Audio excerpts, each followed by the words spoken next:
Ils s'organisent aujourd'hui pour attaquer le Congo,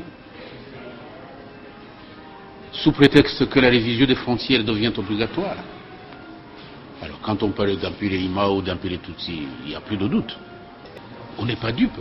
Il y a des bandits sur le plan international qui soutiennent Kagame pour que le Congo soit exploité dans tout son cœur et dans tout son corps.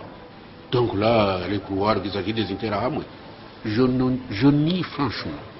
Les Interahamwe n'ont pas une force qui puisse préoccuper toute la communauté internationale jusqu'au point où on en est aujourd'hui.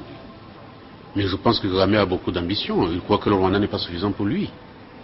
C'est pourquoi on parle des histoires de Berlin II, des frontières perdues au Congo. Excusez-moi, c'est assez important, même très important ce que vous dites là, la remise en cause des frontières.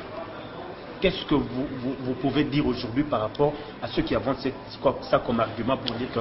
J'allais justement y arriver. Oui, je vous en prie. Je pense qu'on ne peut pas avoir une telle gourmandise et nous devons nous contenter de notre petit territoire, le Rwanda. Alors, M. Kagame croit que le Rwanda n'est pas suffisant. Souvent, il a dit en anglais, it's like a district of Uganda. C'est comme une petite province de l'Ouganda. Donc, ce n'est pas suffisant pour lui.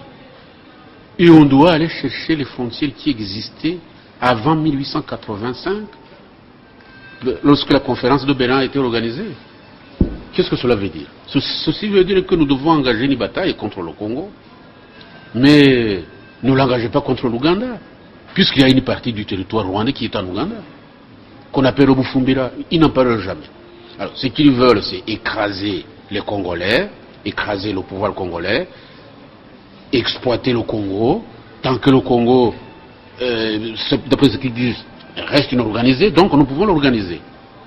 Et comme ils ont cet appui de ce qu'ils veulent les appuyer, dire, oh, écoutez, ce sont des meilleurs organisateurs qu'on ait vus en Afrique.